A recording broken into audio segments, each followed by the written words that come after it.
Assalamu alaikum, dear brothers and sisters. I hope everyone is doing well, inshallah.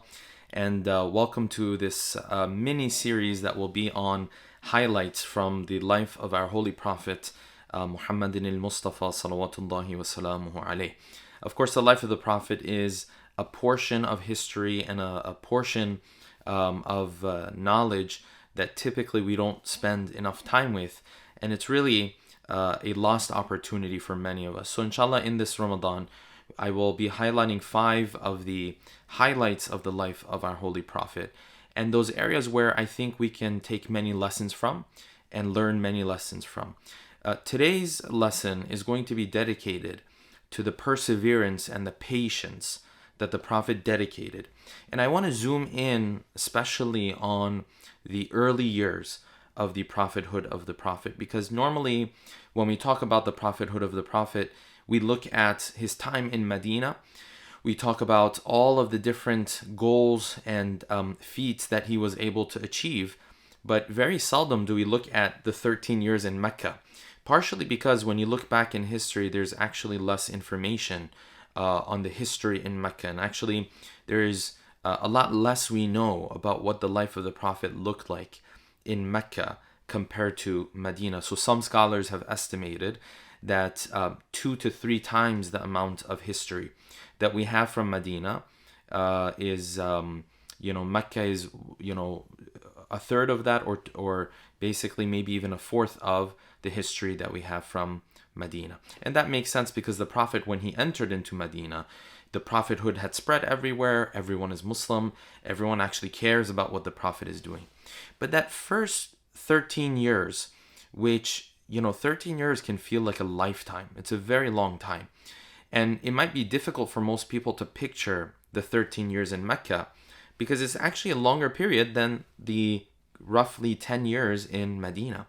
So if you think about it, most of the life of the Prophet, most of his message, most of his legacy comes from Mecca in one way or another, in the sense that most of his prophethood, the years, is spent in Mecca. The perseverance, the patience that the Prophet showed is a very important lesson. You and I would assume that if we came to people with a godly message, if we came to people and spoke to them the truth, right, whatever that truth might be, we would assume that by the second year, by the third year, by the fourth year, people would be believing in us. In fact, most of us, if we took something, a message, and preached it, and people rejected us by the second or third time, we would be giving up.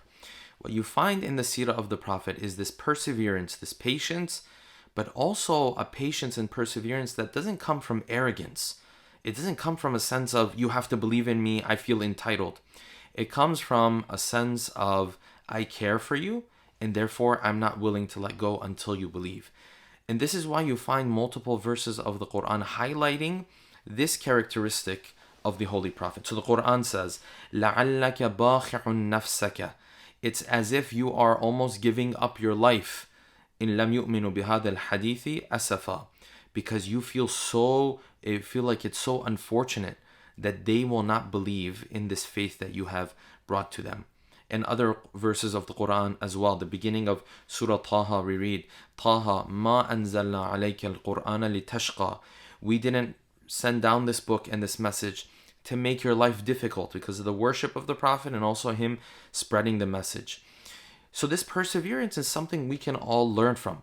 Most Muslims in any field and in any goal that they want to achieve will very much lack this patience and perseverance and long-term approach that the Holy Prophet had. So imagine you work at something for 13 years and then only then slowly do you see some signs of things growing. What was it like during these 13 years? Well, a lot of historians have said, and there are other opinions on this, but the predominant opinion is that those first 3 years were somewhat private, not so much hidden. People of Mecca apparently knew of the message of the Prophet, but it was private in the sense that he wasn't challenging the people of Quraysh and their idols openly. And then after that, another 10 years where it was done publicly.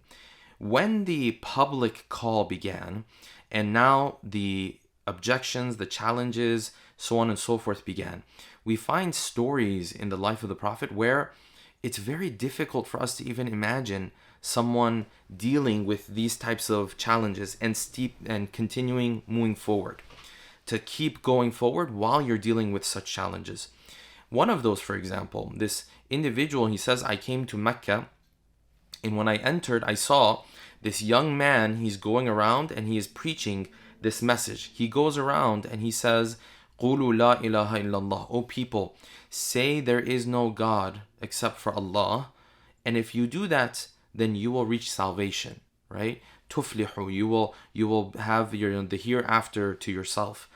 And he says, as I watched this younger man walk through the bazaar and the alleys of Mecca, he says, behind him I saw an elder man, an older person who behind him was walking and throwing stones at his feet. And his feet began to bleed from the stones that he was throwing at him. And of course, the person in this story, he later, the narrator, comes to realize that the old man who was throwing these stones was none but Abu Lahab, who, believe it or not, was an uncle of the Prophet. Yes, in a indirect manner, was an uncle of the Prophet. And so this was Abu Lahab, and this, of course, was the Holy Prophet. He was preaching his message, and at the same time, stones being thrown at him, his feet are bleeding, and he patiently continued on this path. This is that perseverance that is very special in the message of the Holy Prophet. Another instance of this that we find is that as the kuffar continued to mock the Holy Prophet and make fun of him on multiple occasions, in one occasion, Ibn Mas'ud narrates, he says, in one of those situations, I remember seeing the Prophet. He was near the Kaaba and he was worshipping Allah subhanahu wa ta'ala. And as the Ashraf of Quraysh came together and the elite of Quraysh came together, they started to conspire amongst themselves, maybe even as a game, because this is the way they used to take the Prophet lightly, that who amongst us is going to humiliate Muhammad? Who amongst us is going to put him down? And so what was their plan? The plan that they came up with was, one of them said, who's going to go grab intestines of a camel and throw it on him while he's worshipping? And so one of them volunteered and went. And you can imagine, now this person is an elite, so obviously his clothing is the proper clothing. But at the same time, he is going and picking up these intestines of the camel, right? And bringing it. And while the Prophet was in sajda, he threw it on him. And the narration of Ibn Mas'ud says it was so heavy, it was almost as if the Prophet couldn't get up from his sajda. Until later, Fatima, salawatullahi wasalamu alayha, heard about this. The daughter of the Prophet came, and then the daughter of the Prophet removed this from the back of the Prophet. This type of perseverance, this type of patience in the path of a goal that is lofty, that is important, that is crucial, is one of the very important lessons that we can learn from the life of our Holy Prophet.